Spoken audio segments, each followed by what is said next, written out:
Fundamentos da ótica geométrica. Como eu falei, hoje nós vamos começar uma teoria nova, tá? Que é a ótica geométrica. Então, vamos falar por que a ótica geométrica é tão importante e qual a importância que ela tem para a ciência em geral, não só para a física, mas para as outras ciências também, né? A ótica, ela tem sido, né? A gente diz que é a força motriz para diversas áreas da ciência. Isso tudo começou na astronomia, né? Uma das ciências mais antigas que nós temos notícia é a astronomia. E a astronomia utiliza a luz como instrumento para fazer as suas observações, né? Tanto que a maior tristeza de um astrônomo é quando o céu está nublado, porque ele não consegue ver a luz emitida, seja pelas estrelas ou seja pelos objetos celestes.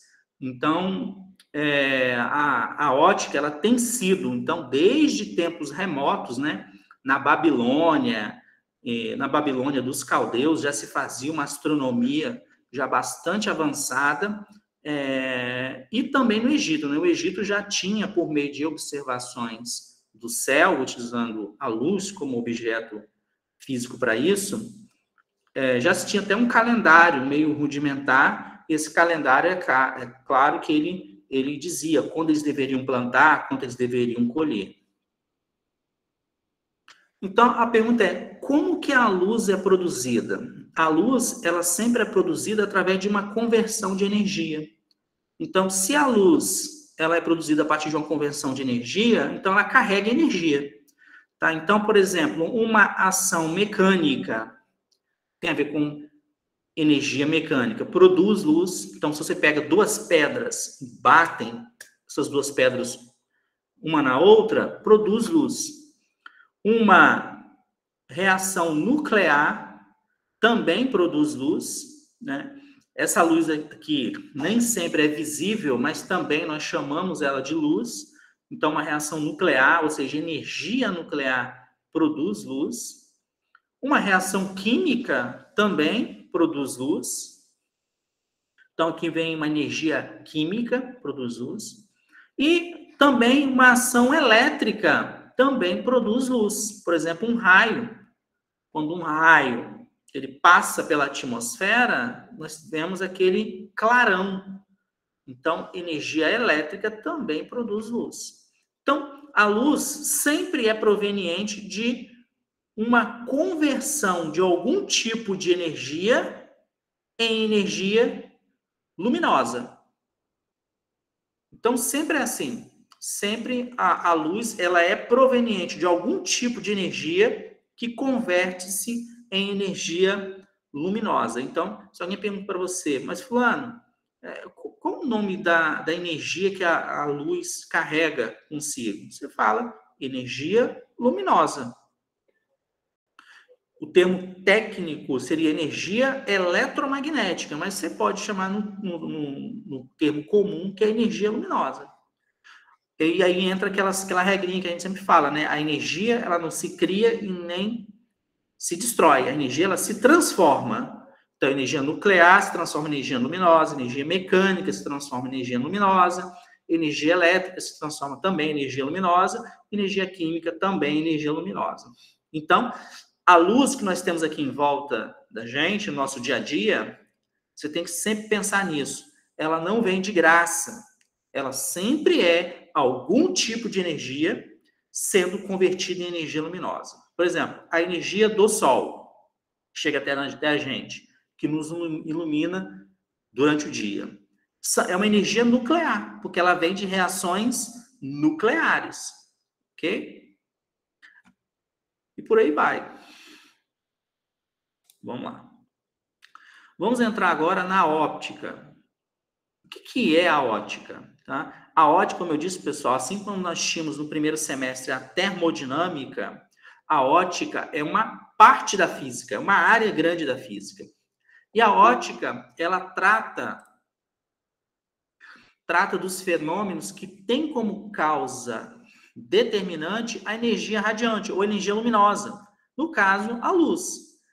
No caso aqui, nós vamos estar tratando especificamente da luz visível, aquela luz que a gente consegue ver com nossos olhos, tá?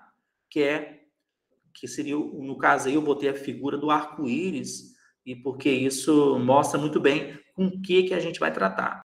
Em ciência, quando às vezes um cientista, principalmente da área de física ou de áreas bem específicas, ele fala de luz, pode ser de uma maneira bem ampla, tá? Por exemplo, luz, ele pode estar dizendo que o raio-x é luz, porque o raio-x tem as mesmas propriedades físicas da luz que sai da lâmpada da casa de vocês. Então, ó, na física e na ciência, luz tem uma conotação bem mais ampla, tá? Raio-x é luz, raio gama é luz, ok? As micro-ondas, que são as ondas que são formadas aí no micro-ondas de vocês, também é chamada de luz. Então, vocês precisam só tomar um pouquinho de cuidado com essas nomenclaturas. Para nós aqui no curso, nós vamos tratar a luz, que é a luz visível. Então, quando fala luz visível, são as cores do arco-íris. E a ótica geométrica vai estar preocupada com isso. A ótica. Aí, essa grande área que é a ótica, ela se quebra em outras duas grandes áreas, que eu vou explicar para vocês agora, que é a ótica geométrica. O que é a ótica geométrica? A ótica geométrica, ela tem a ver, por exemplo, ali nós temos a figura de um prisma, e ele entra luz branca no prisma e sai os componentes da luz branca, que são as cores do arco-íris. A ótica geométrica, ela vai estudar os fenômenos ópticos, olhando simplesmente para a trajetória seguida pela luz, pelos raios luminosos. A ótica geométrica, ela não vai estar preocupado, por exemplo, com do que a luz é feita, ou o que é a luz. Tudo bem? A natureza da luz. Não vai estar preocupado. Nós vamos falar simplesmente que a luz é um raio luminoso, e nós não vamos estar muito interessados em saber qual é a natureza da luz, tá? E como que isso interfere na física da questão que nós estamos tentando resolver. Então, essa é a parte que nós vamos tratar aqui no curso. O nosso curso é um curso de ótica geométrica. Então, nós não vamos estar muito preocupados com a natureza da luz. Nós vamos só dizer que ela é um raio luminoso e vamos tratar a nossa luz como um raio luminoso. Nós não vamos estar muito preocupados com a composição da luz, de que ela é feita, qual é a natureza dela, isso não é nossa questão aqui, tá? Então, nós vamos construir todas as leis que cabem nesse contexto para a ótica geométrica, considerando ela como raios de luz, raios luminosos. Isso é a ótica geométrica. Aí nós podemos ir no outro extremo, que é a chamada ótica física. Como eu disse, a ótica é uma grande área e ela se divide em duas, que é a ótica geométrica, e agora eu vou explicar para vocês o que é a ótica física. A ótica física, ela vai estudar os fenômenos físicos, porém, ela vai estar levando em consideração a natureza constitutiva da luz, ou seja, o que é a luz, afinal de contas. Tudo bem? Aqui tem uma figura que expressa muito bem isso. Quando vocês vocês olham, por exemplo, para uma avenida iluminada, vocês olham assim e vocês veem que as lâmpadas, apesar de elas ter uma forma, muitas vezes, esférica, a luz sai dela como se fosse com protuberâncias, como está aqui na figura, né? E se você tirar uma foto, essas protuberâncias que você vê, saem nessa foto. E se você poderia se perguntar, mas o que é isso, afinal de contas? Essas pontas, né? Essas pontas. Isso culturalmente também está impregnado no nosso dia a dia, né? Quando lá na escola o professor ou a professora pedia para você desenhe uma estrela, nós sabemos que uma estrela é uma bola no céu, né? Por exemplo, o Sol. O Sol tem um formato aproximadamente esférico. Mas se a gente for desenhar uma estrela, a gente desenha ela fazendo aquelas 5 pontinhas. Por que isso? Quando a gente olha para o céu, a gente vê a estrela fazendo essas pontas, ou seja, é como se a luz ela fosse emitida em algumas direções. Então, isso, turma, não dá para explicar utilizando ótica geométrica, porque na ótica geométrica, a luz é tratada como se fossem raios que se propagam em linha reta. No caso aí, a luz, quando você pode fazer esse experimento, tá? Hoje ainda, quando você olha para uma lâmpada, se você começa a fechar um pouquinho o olho, ou seja, diminuir a abertura de entrada de luz, você vai ver que a luz ela começa a ter uma saliência assim, em determinadas direções, como está aqui na figura. Ou seja, é como se a luz ela se envergasse, ela se encurvasse para tentar adentrar no seu olho. Por isso que a gente desenha a estrelinha fazendo aquelas 5 pontas, né? E isso só pode ser explicado se nós considerarmos a luz como uma onda. Como uma onda, porque se você lembra, se você estiver numa piscina, por exemplo, e você faz algumas ondinhas na piscina, você coloca um brinquedo, um obstáculo, você vai ver que essa ondinha bate nesse brinquedo, nesse obstáculo, e essa onda ela dá uma envergada, ela se encurva para contornar o obstáculo. Esse encurvamento, né, esse dobrar-se da onda, a gente chama de difração. E difração é um fenômeno estudado dentro da ótica física, não é dentro da ótica geométrica. Ok? Então, isso ou seja, são outros fenômenos que nós não vamos chegar aqui a abarcar esses fenômenos, tá? Eu só estou mostrando que há uma diferença, nós vamos nos ater na ótica física. Note que esse fenômeno, ele interfere, por exemplo, nas máquinas fotográficas, porque a máquina fotográfica, a abertura dela é pequenininha. Então, essa foto, por exemplo, foi tirada por uma máquina fotográfica. E você não vê a lâmpada com formato esférico, você vê ela com aquelas, no caso ali, está com 6 pontas, né? Com 6 pontas. Então, isso é explicado, isso está dentro do escopo da ótica física, ok? Mas no curso aqui nós vamos nos ater à ótica geométrica. Quem for fazer um curso superior na área de exatas, aí for lá estudar novamente a ótica, aí lá, dependendo do curso, né, o professor ele vai se aprofundar nessas questões da ótica física. E lá ele vai levar em consideração que a luz ela é uma onda. Porque para explicar esse fenômeno, você tem que considerar a luz como uma onda, não como um raio luminoso. O que nós podemos estudar dentro da óptica, né? Nós podemos ver correção de defeitos da visão. Por exemplo, esse óculos que eu estou usando aqui agora, ele só foi possível graças ao estudo da óptica. Por exemplo, se você pega um óculos de uma pessoa que tem miopia, no caso eu tenho miopia, quase 3 graus de miopia. Se você pegar aqui o óculos, não estou chegando mais nada, a borda do óculos, que é essa borda aqui, ó, essa borda e essa borda, você vai ver que ela é mais espessa. Então, a lente do óculos de uma pessoa que tem miopia, as bordas são mais espessas. Tá? Isso a gente vai ver lá nos capítulos lá para frente. Por quê? Porque a pessoa tem dificuldade para ver de longe. Aí, o que esse óculos faz? Eu vou falar aqui um termo técnico, que a gente vai ver depois, tá? Esse óculos, ele engana o nosso cérebro. O que ele faz? Essas lentes, no caso. Essas lentes fazem. Ela pega um objeto que está lá longe e cria uma imagem perto. E aí a gente consegue enxergar quem tem miopia. Tá? Tanto que se você pega o óculos de uma pessoa que tem miopia e usa como se fosse uma lupa, você aponta para uma garrafa, você vai ver que parece que a garrafa está mais perto. Por quê? Porque é isso que ele faz. Ele pega os objetos que estão longe e traz para perto para a pessoa poder enxergar. A pessoa que tem hipermetropia é a pessoa que tem dificuldade para enxergar de perto. Então, a lente dos óculos dela, se você pegar, a borda é fina.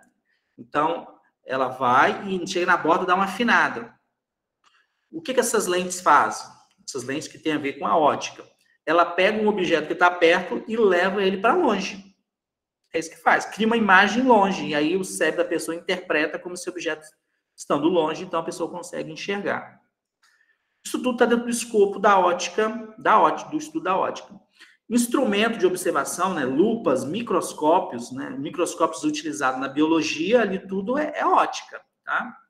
Lunetas, telescópios, tudo por trás de um telescópio, turma, tem a ver com o que nós vamos discutir aqui no curso, tá? Fixação de imagens, ou seja, uma fotografia ou uma filmagem, isso tudo é ótica. A máquina fotográfica é ótica, tá? Instrumentos de iluminação, por exemplo, tem profissionais que sabem tudo sobre iluminação, como iluminar melhor um ambiente para tirar foto, para fazer filmagem. Existem profissionais voltados só para isso, para iluminação. Isso tudo tem a ver com ótica, tem a ver com umbra, penumbra, que nós vamos ver daqui a pouco. E a ótica também está na pesquisa também de alto desempenho, que é na parte de medidas de alta precisão. Também a ótica está lá com os chamados interferômetros. E a ótica também estuda a estrutura atômica, tá? Muitas das coisas que nós sabemos hoje de átomos, de moléculas, turma, nós só sabemos porque a gente analisa a luz que vem desses objetos.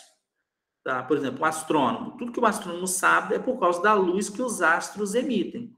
Se nós temos hoje informação a respeito de universo, de galáxia, tudo tem a ver com a luz que esses corpos celestes emitem para a gente, para que a gente possa analisar.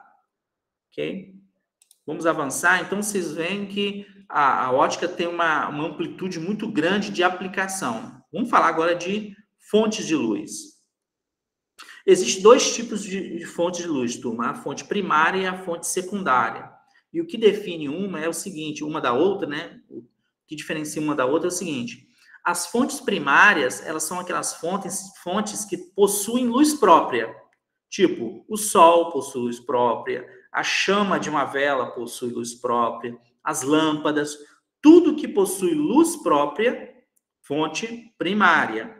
O que não possui luz própria vai ser uma fonte secundária. Por quê? Esses corpos, eles vão emitir luz, mas eles emitem a luz que eles recebem de outros corpos. Então, eles são fontes secundárias, porque eles estão emitindo uma luz que, na verdade, eles receberam de outros corpos. Um exemplo disso é a Lua. A Lua, ela não tem luz própria. Ela reflete a luz do Sol. As nuvens, se nós estamos enxergando as nuvens, é porque as nuvens estão refletindo, estão emitindo a luz que recebem do Sol. Uma árvore, se você está enxergando uma árvore, é porque a árvore, ela não tem luz própria, ela está emitindo a luz que recebe de um outro objeto, de uma luz de uma fonte primária, por exemplo. Tudo bem? Então, essas são fontes primárias e fontes secundárias. Um possui luz própria e o outro emite a luz que recebe de outros corpos. E o que seria uma fonte pontual e uma fonte extensa, né? O próprio nome já é sugestivo, né? Uma fonte pontual é uma fonte que, quando a gente olha para as dimensões dela, comparado com as distâncias que elas estão do corpo que é iluminado por ela, as dimensões são insignificantes. Por exemplo, uma estrela que está muito distante da gente, por exemplo, a estrela Alfa Centauro, que está muito distante da gente. Nós sabemos que essa estrela, ela é inclusive maior do que o Sol, essa estrela que pertence a esse conglomerado. É muito maior do que o Sol. Mas nós podemos considerar ela como uma fonte pontual de luz, porque ela está muito distante da Terra. Então, ela está muito longe da Terra.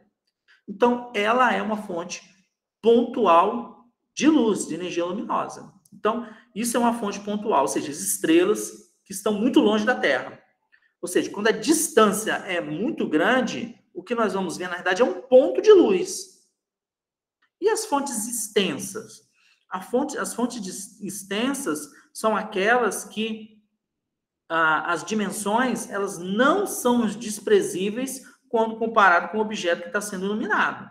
Por exemplo, nós aqui da Terra, quando a gente olha para o Sol ele não é uma fonte pontual, ele tem um tamanho, ele tem uma abertura, a gente chama isso de abertura angular.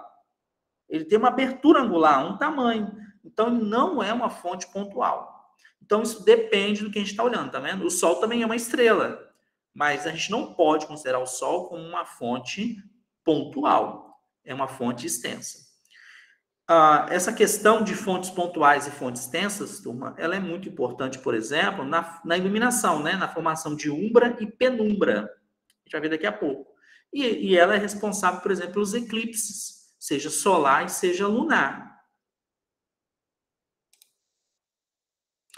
Vamos falar de meios transparentes, translúcidos e opacos. O que é um meio transparente, turma? O meio transparente é aquele que a luz atravessa ele sem sofrer nenhum tipo de desvio. Então, se você olha aqui na figura, ó, a luz entra, os raios aqui são raios que estão representando a luz, entra dentro do material, aqui a partinha azul é dentro do material, ó, os raios continuam paralelos e não sofrem desvio nenhum, e depois saem para outro meio. Então, se você pega o ar atmosférico, a água pura, e eles são todos meios transparentes, ok? São meios transparentes. Agora, quando a gente fala de meios translúcidos, o que é um meio translúcido? O meio translúcido é aquele quando a luz adentra o meio, ela começa a sofrer desvios. Então, ela vai sofrendo sucessivos desvios até sair. Então, esses meios, por exemplo, eles geram uma imagem meio desfocada, você não consegue ver através desse meio. A neblina, por exemplo, por isso que a gente não consegue enxergar bem através de uma neblina, né? Porque a luz, ela entra e ela sofre, ela é desviada constantemente. Esses desvios, ele é chamado de difusão. A luz se difunde pelo meio. O vidro leitoso, aquele vidro meio... A gente não chama de leitoso, a gente fala de opaco, né? Mas opaco é outra coisa. Ou seja, um vidro leitoso, papel vegetal é um meio translúcido. Você consegue, através do papel vegetal, até enxergar um pouco do que está do outro lado, mas meio difuso, a gente diz. Papel manteiga também, tá? O que seria a definição de um meio opaco? Um meio opaco é aquele que a luz, ela tenta adentrar o meio, porém, uma parte dela é refletida, ou seja, uma parte nem entra, ela é devolvida para o meio, e a luz que entra no meio é absorvida, não passa para o outro lado. Isso é um meio opaco. Só que eu disse para vocês que luz é energia, porque luz provém de uma energia que se transforma em energia luminosa. Então, o que acontece? Esse meio absorve essa energia luminosa, então a luz desaparece e transforma em outro tipo de energia. Geralmente, essa energia qual é? É energia térmica. A luz incide sobre o meio opaco, o meio o que faz? Pega essa energia luminosa e transforma na energia térmica, que é aquela energia lá que nós discutimos no primeiro semestre. E aí essa superfície, ou esse objeto, a temperatura dele aumenta. Um exemplo disso no caso, a alvenaria, ou seja, paredes de concreto e tijolo, ela esquenta. Lembre-se que se ela esquentou, a energia interna dela aumenta, né? Madeira é um meio opaco, papelão é um meio opaco, metais são meio opacos. Então, não se esqueça disso. Existe um meio transparente, existe um meio translúcido e existe um meio opaco. Ok? Vamos falar de frente de luz e raio de luz. Então, nós sabemos que existe a luz, ela está se propagando. A pergunta é, como que ela pode se propagar? Ela pode viajar? Então, nós pegamos aqui o Lzinho aqui, ó, nessa figura, é uma fonte de luz. E essa fonte de luz é como se fosse uma lâmpada. Ela irradia ou ela ilumina em todas as direções e nas direções radiais, como se fosse um raio. Então, quando você liga a lâmpada, quando ela é ligada, ela se propaga formando uma esfera. E tudo que está dentro dessa esfera já foi iluminado e o que está fora da esfera vai ser iluminado. Então, os raios de luz aqui, como essa fonte é uma fonte pontual, essa fonte aqui é uma fonte pontual, né? É como se fosse uma estrela muito distante da gente. Então, ela joga a luz para todas as direções, nas direções radiais. Então, os raios luminosos aqui, se você for olhar, ó, eles são na direção radial. São raios de luz. A palavra raio aqui não tem a ver com o fato de estar na direção do raio, tá? Mas aqui, por coincidência, está na direção do raio, mas não se chama raio de luz por estar na direção do raio. Eu não sei se ficou entendido isso, tá? Por coincidência, está na direção do raio. Agora, vamos supor que não seja uma fonte pontual de luz, como está aqui. Vamos supor que seja uma fonte extensa, que é o caso da nossa fonte primária aqui de energia, que é o Sol. O Sol está muito distante, só que ele é uma fonte extensa de luz. Ele não é uma fonte pontual de luz. Então, ele emite luz também radialmente, só que como nós, aqui na Terra, estamos muito distantes do Sol, estamos a aproximadamente 150 milhões de quilômetros de distância do Sol, nós podemos dizer que os raios chegam até a gente, por mais que eles sejam emitidos lá pelo Sol na direção radial, quando eles chegam aqui na Terra, esses raios chegam paralelos, tá vendo? E eles chegam formando aqui um plano. Não sei se você está vendo aqui, ó, tem um plano desenhado aqui, ou seja, a frente dele, seria a frente que ele vai atacar a superfície, incidir sobre a superfície, é uma frente que são planos. Então, é diferente da situação anterior. A frente dele são planos. Isso tem a ver com o fato da Terra ser iluminada praticamente com os raios aqui, ó, paralelos. Então, a frente é um plano. Diferente dessa situação, ó, onde a frente aqui de onda, tá vendo? Isso aqui é uma onda viajando, a frente é um círculo. A frente é um círculo. Então, note, dependendo da avaliação que nós vamos fazer em ótica, depende muito da distância que o objeto iluminado está da fonte de luz, seja ela primária ou secundária. Então, se nós estivéssemos muito próximo dessa fonte aqui, ó, nós receberíamos a luz, a frente aqui seria uma superfície esférica. Mas como nós estamos muito distantes do Sol, essa frente de onda aqui que a gente recebe é praticamente um plano. E os raios estão paralelos entre si. Tá? Então, a distância ela tem que ser levada em consideração para a análise que a gente vai fazer. Então, essas são as chamadas frentes de luz. Elas podem ser uma frente esférica ou pode ser uma frente plana. Vamos falar de feixe de luz ou pincel de luz. Então, olha só. Aqui tem uma lanterna. A lanterna emite um facho de luz muito grande.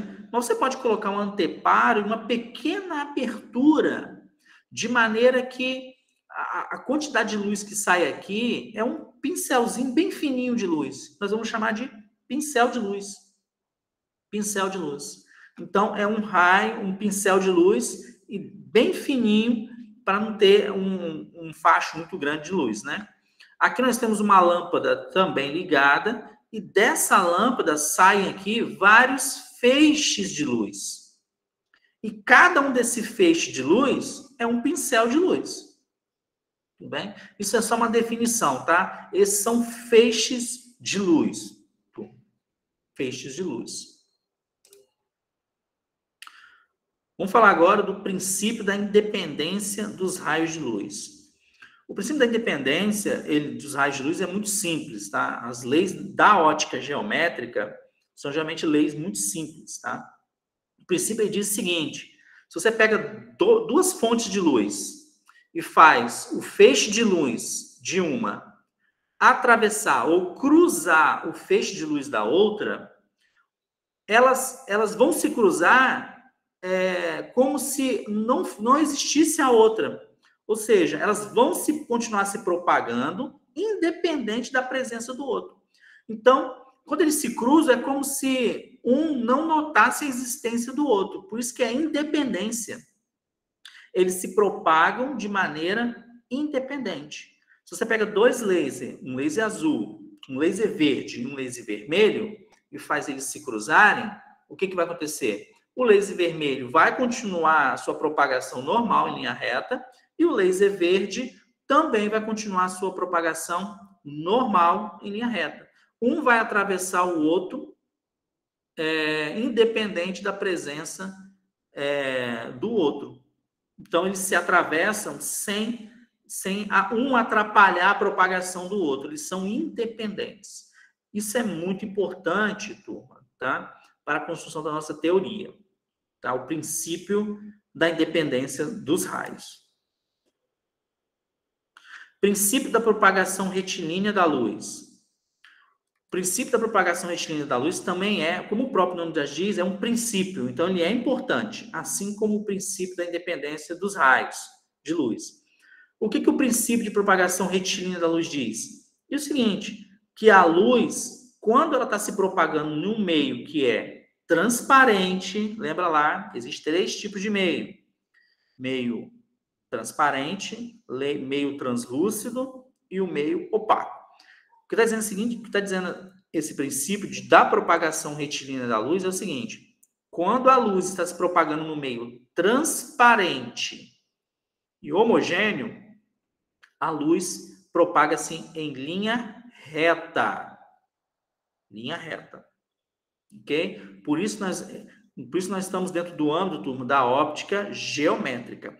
Aquela figura que eu mostrei para vocês, onde tinha aquela iluminação viária, aquela iluminação da avenida, onde tem aquelas estrelinhas, né? Aquilo ali não se aplica, não se explica com esse princípio da óptica geométrica. Por quê? Porque ali a luz está fazendo curva.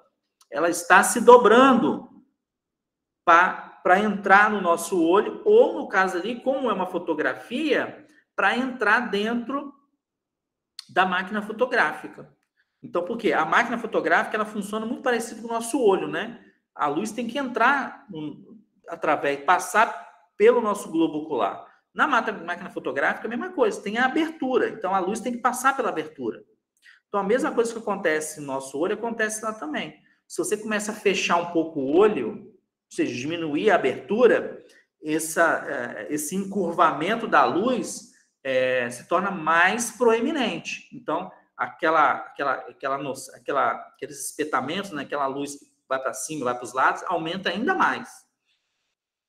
Mas aqui não é o caso. Estou dizendo o seguinte, que a luz vai se propagar em linha reta, se o meio for transparente e homogêneo. O que seria um meio homogêneo? O meio homogêneo é aquele cuja densidade não muda. Então, por exemplo, pega o ar. A densidade do ar não pode mudar. Ok? E para a densidade do ar não mudar, por exemplo, a nossa atmosfera, esse não é o caso, né? À medida que você vai aumentando a altitude, o ar vai ficando menos denso. Então, a atmosfera como um todo, ela não é homogênea. A nossa atmosfera, ela é não homogênea. Mas aqui, no nosso cotidiano, para as nossas alturas aqui, né, nós podemos considerar a atmosfera como homogênea. Tá vendo? É uma questão qual é o seu objeto de estudo. Se seu objeto de estudo é a atmosfera como um todo, você não pode considerar ela como homogênea. Mas se o seu objeto de estudo for a sua sala, por exemplo, a sua sala de aula, como o pé direito aí é no máximo 2,5 metros, você pode considerar que a atmosfera, nesse caso, da sala, é homogênea. Ok? Então, por isso que a gente consegue se ver tranquilamente dentro de uma sala de aula, porque é um meio transparente e homogêneo. Então, é isso que diz o princípio de propagação retilínea da luz. Vamos falar um pouquinho agora o que é sombra e penumbra. Se a gente olha, a gente sempre faz a distinção aqui do que é uma fonte pontual e o que é uma fonte extensa. Aqui nós temos uma fonte pontual de luz. E aqui o D, ele é um obstáculo. É um obstáculozinho, um disco aqui, é um disco. E essa fonte pontual de luz, aqui nós colocamos alguns raios, mas na realidade ela emite raios em todas as direções, como está aqui, ó. Nós só destacamos 2. E note, Como a luz se propaga em linha reta, nós estamos usando aqui o princípio de propagação retilínea da luz. Como a luz se propaga em linha reta, olha só, o limite aqui do disco, ó, bate luz aqui nessa ponta, o limite aqui inferior do disco bate luz aqui no ponto inferior. Nessa região aqui, ó, pelo fato do disco D impedir a passagem de luz, não chega a luz aqui nessa região. Então, essa região fica escura. Essa região é o que chama de sombra. É a sombra projetada. Ou é a sombra desse disco. E está muito claro, ó. Tem essa região aqui de fora, que é iluminada, e tem essa região aqui de sombra, que é não iluminada. Isso acontece por quê? Porque essa fonte ela é pontual. Então, quando a fonte é pontual, vai ter uma área iluminada e uma área que é não iluminada. Ponto, acabou. É isso. E se nós formos para uma fonte que não é pontual? Tá vendo? O que difere uma situação da outra é que uma fonte é pontual e a outra não. Agora nós temos uma fonte de luz também, L, só que essa fonte é uma lâmpada, ela não é pontual. Não é um ponto. Então, olha só, quando a gente vai desenhar agora, nós também temos que pegar aqui, ó, sai um raio, ela emite luz em todas as direções, todas. Mas nós vamos destacar somente alguns raios. Então, nós temos aqui um raio, ó, pega aqui no limite superior, bate aqui. Tudo bem? E temos aqui também um raio, ó, que vem aqui de baixo, no limite inferior e bate aqui. Então, nessa região aqui escura, não tem como desenhar um raio aqui que vai chegar aqui nessa região escura. Então, essa região é a região de sombra projetada, é a sombra. Só que se você for olhar, ó, esse raio aqui sai da parte superior da fonte de luz, bate aqui. Só que se você pegar um raio aqui de baixo, ó, porque é uma fonte extensa, você pode fazer isso, e ela vem aqui, ó, porque vai em todas as direções, tá? Vai luz para todas as direções. Então, a parte aqui de baixo também emite luz em todas as direções. Então, pegando esse raio aqui, ó, ela bate aqui em cima. Então, algum raio nessa região, nesse anel aqui, alguns raios batem nesse anel e outros não. Então, essa região aqui, ela vai ser parcialmente iluminada. Diferente da outra região aqui fora, onde vários raios batem nela, né? Então, ela é totalmente iluminada. Essa região do anel, ela é parcialmente iluminada. Essa região que é parcialmente iluminada, nós vamos chamar ela de penumbra. Então, quando o corpo for extenso, nós vamos ter uma região iluminada, vamos ter uma região de sombra e também vamos ter uma região de penumbra. Isso acontece por quê? Porque na situação anterior nós tínhamos uma fonte pontual e nessa situação nós temos uma fonte extensa de luz. Então, toda vez que nós tivermos uma fonte extensa de luz, nós vamos ter uma região de penumbra. Penumbra. Isso acontece, por exemplo, nos eclipses, né? Por quê? O Sol não é uma fonte pontual, então é uma fonte extensa. Aí a luz, pensando aí no eclipse solar, né? No eclipse solar, a Lua, ela passa entre a Terra e o Sol e ela bloqueia os raios solares por alguns instantes de tempo. Isso gera na Terra, na superfície da Terra, uma região de sombra projetada. E em outras regiões, tem uma região de penumbra. Isso acontece por quê? Porque o Sol não é uma fonte pontual, é uma fonte extensa de luz. Por isso que eles falam, né? O eclipse total vai ocorrer em algumas regiões da superfície do planeta, enquanto que em outras não vai ter absolutamente nada, ninguém vai ver nada, e em algumas partes pequenas vai ter uma região de penumbra.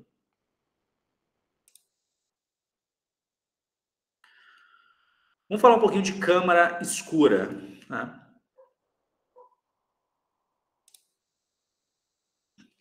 A câmara escura, turma, ela foi descoberta há muito tempo atrás, foi nos primórdios da ótica geométrica.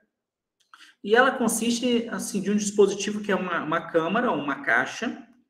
Essa caixa ela tem paredes opacas e essa caixa, em uma das paredes dessa caixa, tem um pequeno orifício. Aqui no desenho está o orifício O. Tá? Então, O aqui é um orifíciozinho. Um orifício que eu falo, turma, não é de 5 centímetros, 10 centímetros. É um orifício, por exemplo, que é um furo de um alfinete. Então, você faz um furo de um alfinete ali, da ordem de 2 milímetros já é muito, tá? Mas você faz ali um furo de um alfinete, mais ou menos, 1 milímetro, 2 milímetros. É essa abertura que eu estou falando. E você coloca aqui na frente um objeto, seja um objeto que possui luz própria, uma fonte primária, ou um objeto que é iluminado, uma fonte secundária. Não é essa a questão. Aqui foi colocada uma vela, por exemplo, que é uma fonte primária. Mas poderia ser também um objeto iluminado. Por exemplo, um bonequinho, que é uma fonte secundária de luz. Também não é essa a questão que a gente está olhando aqui. Quando você coloca esse objeto aqui, o que acontece? A luz emitida por esse objeto, e aqui eu peguei 2 raios, note, como ele é um objeto, ele emite luz em todas as direções, tá? Aqui nós pegamos 2 raios, esse raio vai adentrar pelo orifício, o raio aqui da ponta superior, o raio aqui da base dele também vai adentrar o orifício, e todos os raios entre esses dois aqui, ó, vão também adentrar no orifício, tá?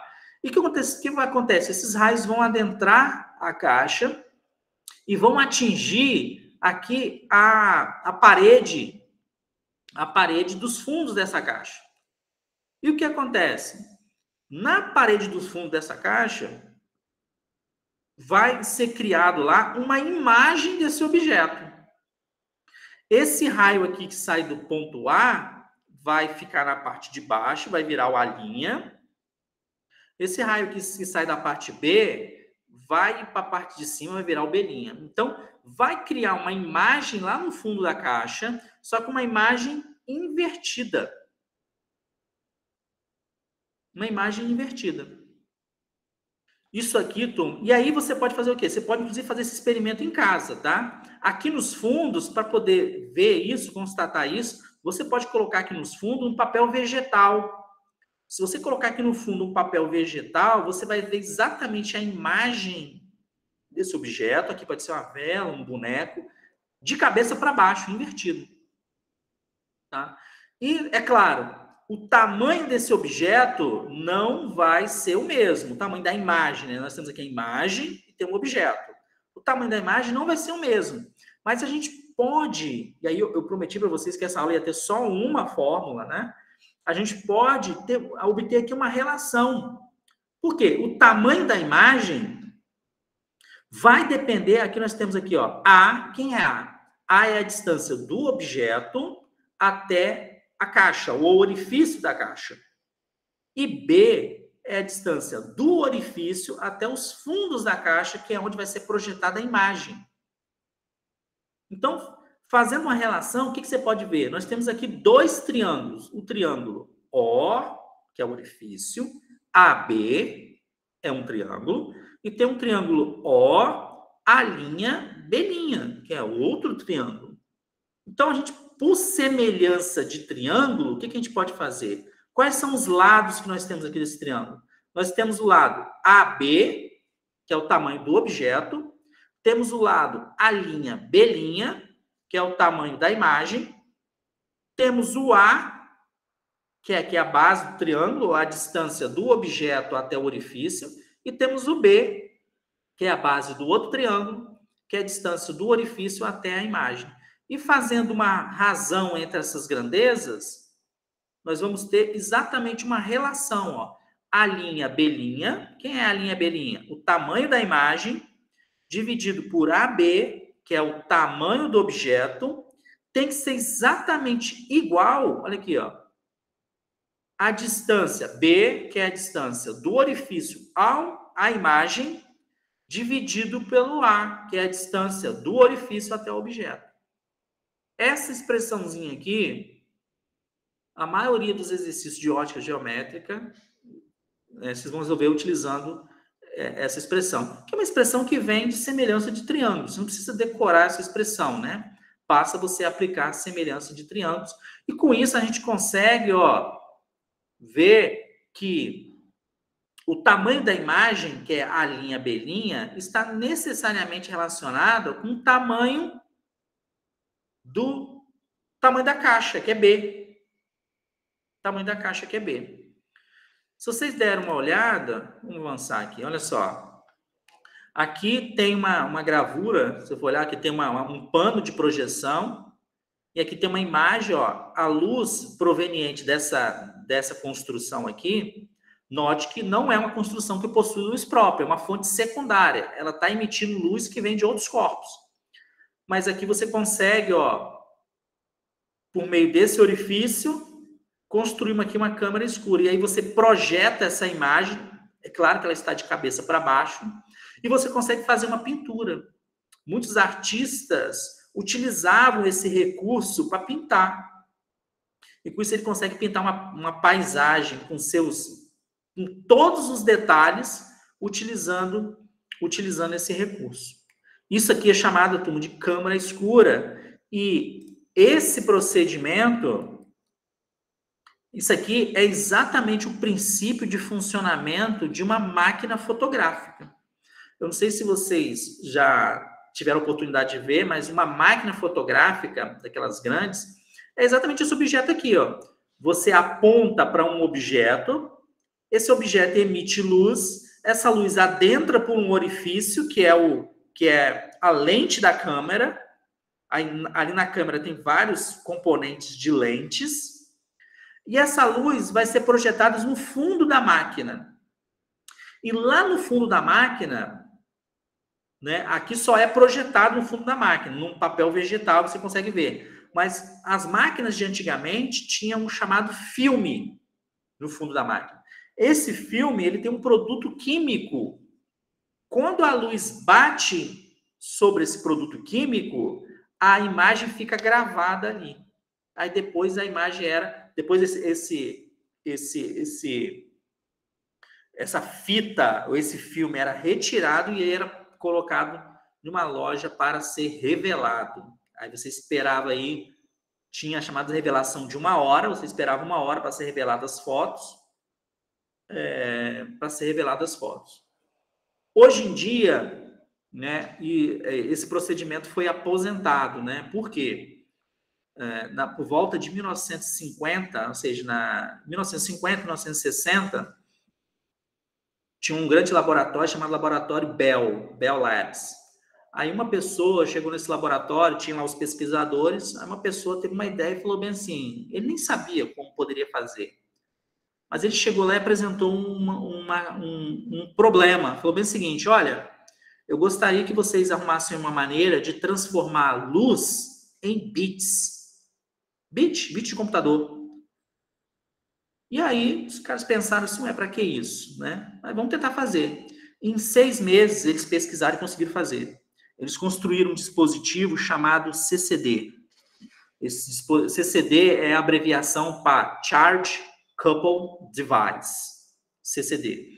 O que esse CCD faz? Ele pega a luz e transforma em bit, em informação.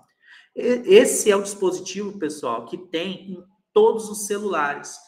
Hoje, as câmeras hoje são digitais. Então, as câmeras hoje, elas funcionam com esses chamados CCDs. Então, hoje, qualquer celular hoje, ele consegue fotografar e você consegue ver a imagem na hora. Por quê? Porque ele pega a luz, é exatamente essa caixinha aqui, tá? Pega a luz emitida por um objeto, a luz entra, aí aqui no fundo tem vários desses CCDs.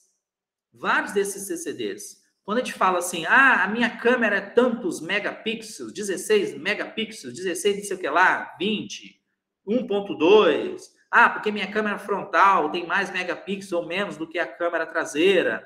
Esses megapixels, na realidade, eles são CCDs.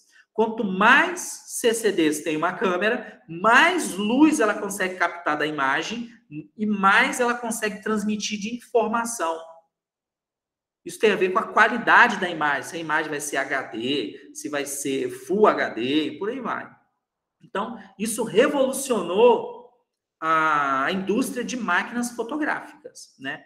As indústrias que não acompanharam isso, elas faliram. Então, aqui no fundo agora, nas máquinas de antigamente, tinham filmes que deveriam ser revelados posteriormente, só que agora as máquinas têm os chamados CCDs, os Charge Coupled Devices. Bem, e esses Charge Coupled Devices, esses CCDs, eles transformam luz em bit, em informação. Então, você vai lá, você tira a foto, e você vai lá, a foto tem tantos megabytes, o tamanho dela em arquivo, né? E esses CCDs, turma, eles também revolucionaram a astronomia. Hoje, os telescópios, essas imagens bonitas de telescópios que nós de galáxias, de aglomerado de galáxias, essas fotos são tiradas com essas máquinas à base de CCDs. Tá? Então, só para vocês verem a utilidade prática disso no nosso dia a dia, né? Se não fosse isso, seria impossível. Sem o CCD, turma, seria impossível colocar uma câmera no celular, por exemplo. Seria impossível. Tá? Seria impossível. Vamos avançar. Reflexão e refração. A reflexão... Vou tomar água aqui rapidinho.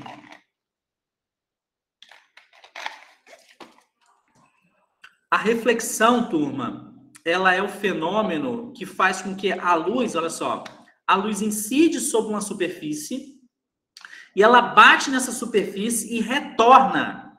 Isso é reflexão, ou seja, quando a luz bate na superfície e retorna para a própria superfície. Essa luz que retorna para a superfície, nós vamos chamar de luz refletida. Agora, tem a situação em que a luz bate na superfície, não sendo, é claro, uma superfície opaca, ela vai passar para o outro meio. Então, ela sai do meio 1, que está aqui, e vai para o meio 2. Essa luz que passa, nós vamos chamar de luz refratada. Então, a luz refratada é a luz que vai para um meio diferente. Ok? Então, essa luz refratada. E note que quando a luz é refratada, aqui o desenho muda um pouquinho, né? A direção de propagação da luz. Isso nós vamos ver no próximo capítulo, tá? Que a luz refratada, ela sofre um desvio, tá? A palavra refratada, ela deriva exatamente disso, de desvio. Então, ela é desviada. Refletida não, ela é refletida fazendo o mesmo ângulo com a superfície, tá? Então, isso é a luz, é a reflexão e a refração. São dois fenômenos dentro da ótica geométrica. Tá? Dentro da ótica geométrica que nós estamos estudando, a reflexão e a refração são dois fenômenos.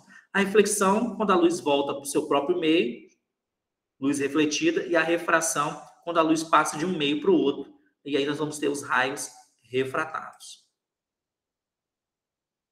Existe a reflexão regular e a refração regular. O que seria reflexão e refração regular?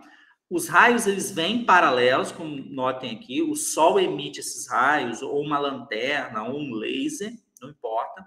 Os raios chegam paralelos e eles são refletidos paralelos.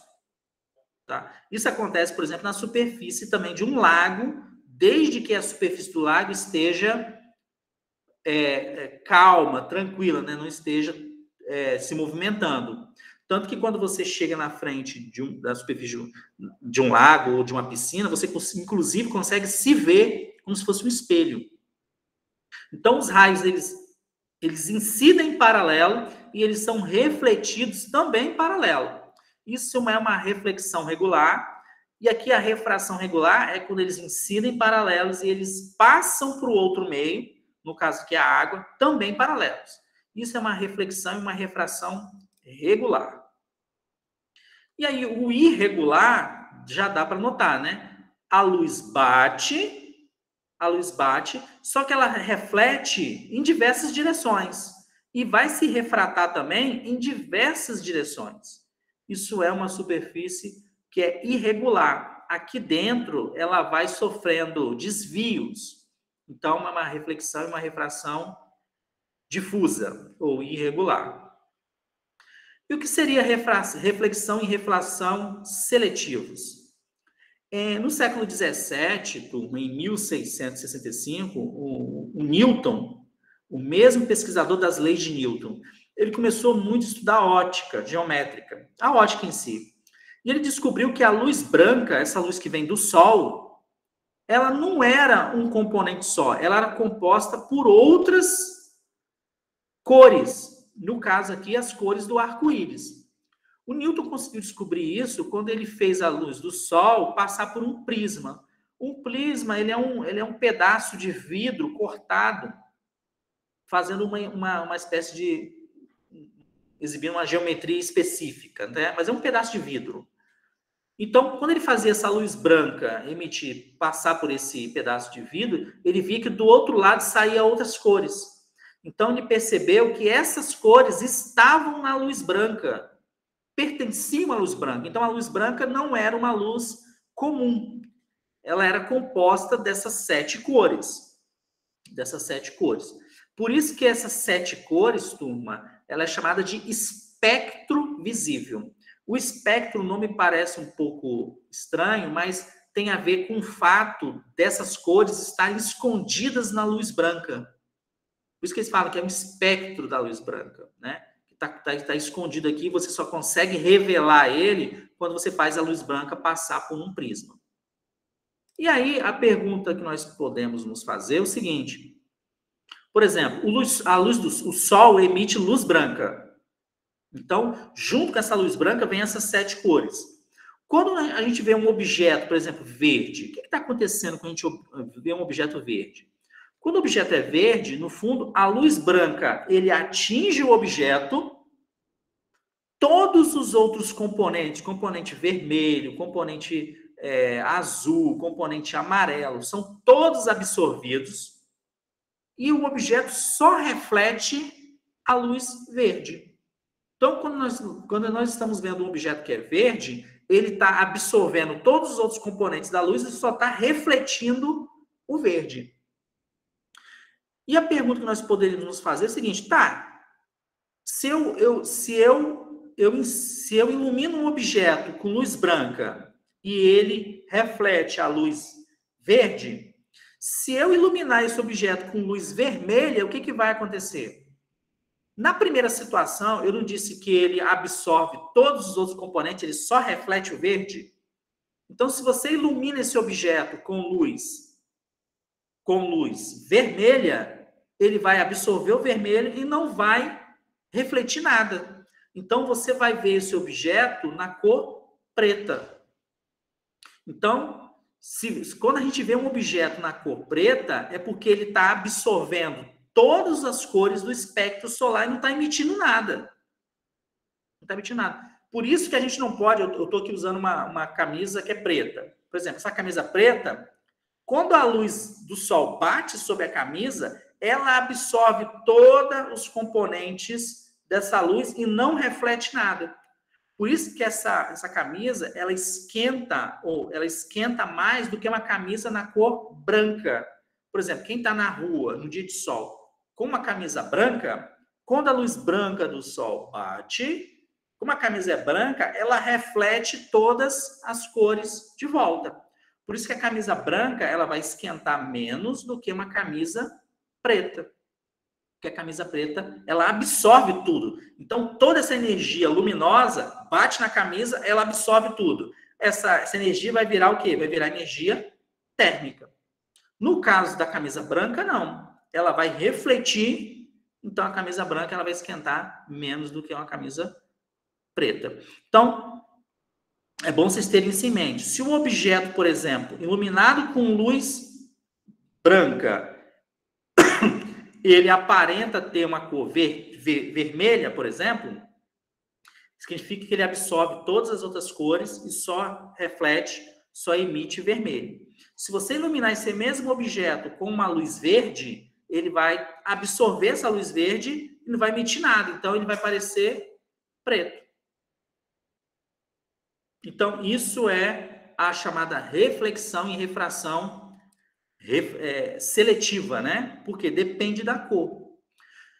E como que funciona o nosso olho, turma? o nosso olho, ele funciona igualzinho aquela câmera escura. Entra a luz pelo nosso olho e lá no fundo do nosso olho tem a chamada retina. Quando a luz atinge a retina, essa mensagem é mandada para o nosso cérebro por meio do nervo óptico. Então, tem um nervo que ele está colado lá atrás do olho, do globo ocular, e ele capta essa informação e manda para o nosso cérebro. Só que lá no nervo óptico, no fundo do olho, tem as células responsáveis para captar essa luz. Porque lembra, o nosso olho é uma máquina incrível. Porque você pode entrar num ambiente, ele está muito bem iluminado, mas você pode entrar num ambiente e está escuro, não tem iluminação nenhuma. Você pode estar no interior, por exemplo. No interior só tem a iluminação natural, das estrelas. À noite, por exemplo. Então, e se você for olhar, mesmo numa escuridão total, o seu olho ainda assim é capaz de identificar algumas coisas. Você vê o quão poderoso é o nosso olho. Isso se deve ao quê? Lá no fundo do nosso olho, bem lá no fundo, perto do nervo óptico, tem lá os chamados bastonetes e os cones. Tudo bem? Então, quem é responsável, quem faz com que nós enxerguemos, além de toda a estrutura do nosso olho, né, o cristalino, o meio aquoso e por aí vai, são os bastonetes e os cones. Vamos diferenciar cada um deles, tá? O que são os bastonetes? Os bastonetes, turma, eles são... Aqui na figura tem esse coloridinho e tem esse maior aqui. Acho que são esses maiores. Os bastonetes, eles são responsáveis por dar a percepção de claro e escuro. Eles são os mais sensíveis possível. Então, por exemplo, quando você está num cinema assistindo um filme ou está numa sala muito escura, se você já notou, a impressão que você tem é que você está enxergando em preto e branco. Então, quando isso acontece, os seus bastonetes eles estão funcionando a todo vapor. Todo vapor. Então, eles estão funcionando por quê? Como tem pouca luz, eles estão funcionando e captando o que dá para captar. Então, eles desenham no seu cérebro uma imagem em preto e branco, que é uma imagem com pouca luz. Agora, se já tiver aquela sensação, você está numa sala escura, e aí você está enxergando uma imagem que é preto e branco. Aí, do nada, alguém entra na sala e acende a luz. Aí, na hora, o que acontece? A sua visão estoura. Você sente uma sensação de desconforto, porque na hora dá um clarão absurdo, você sente uma sensação de desconforto no olho, mas depois essa quantidade de iluminação vai se regulando. Aquele clarão que você vê quando a luz é acesa é por quê? Porque os bastonetes estavam ativados. E como eles são muito sensíveis, essa luz incomoda eles.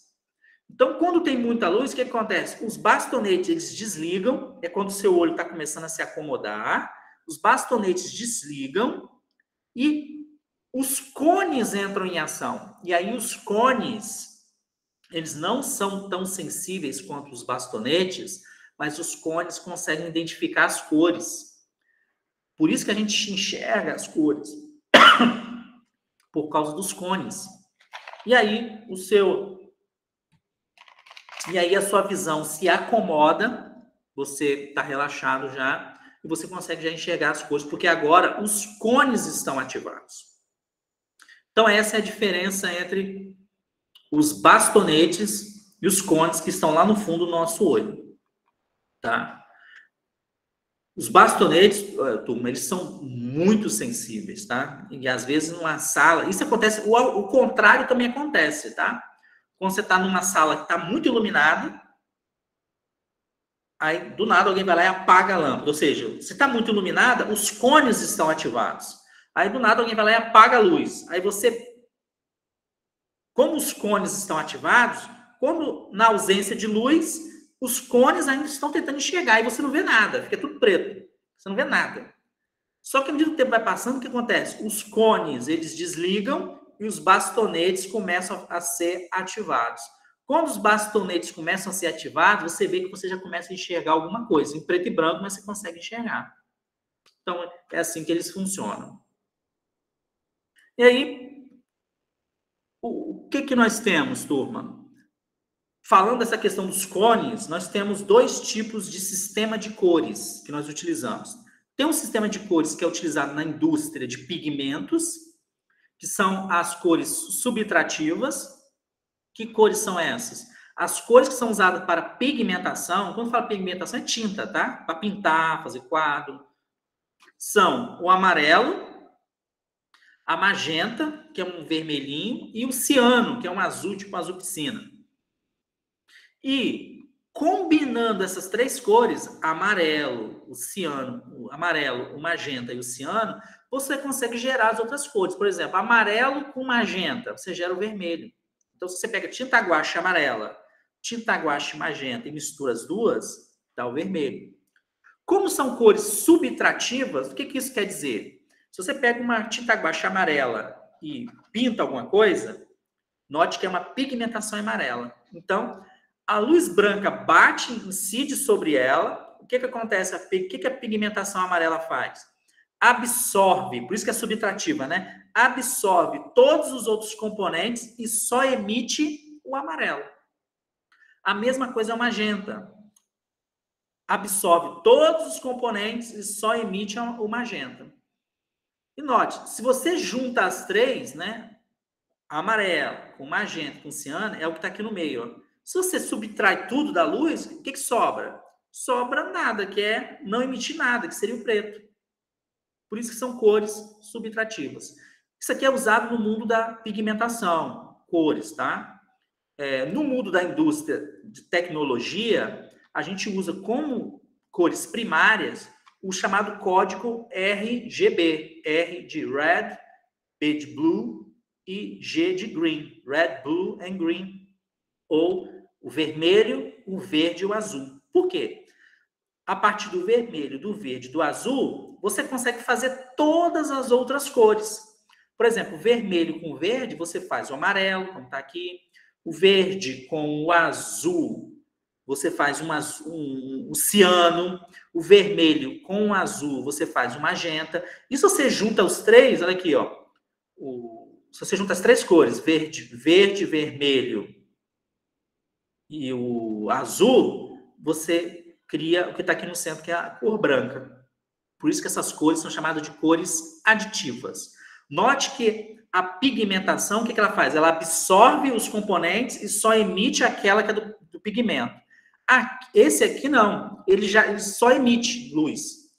Essas luzes, turmas, ou essas cores, elas estão no nosso aparelho de celular, na nossa televisão. Se você tiver uma oportunidade, por exemplo, se você for com uma lupa na tela do seu celular, você vai ver que tem vários pontinhos lá na tela do seu celular. E adivinha quais são as cores desses pontinhos? Verde, azul e vermelho. Então, quando o seu celular na tela do seu celular tem amarelo, o que isso quer dizer? Quer dizer que naquela região as luzes verde e vermelho estão ativadas e o azul está desligado. Por isso que você vê amarelo. Então, tenta fazer isso para você ver. Você vai ver que lá dentro tem exatamente essas cores. E adivinha só, a lâmpada da casa de vocês, a lâmpada fluorescente da casa de vocês. Vocês devem ter hoje na casa de vocês lâmpada fluorescente ou lâmpada LED. A lâmpada fluorescente emite luz branca, não é isso? Se é luz branca, então tem as 7 cores do arco-íris.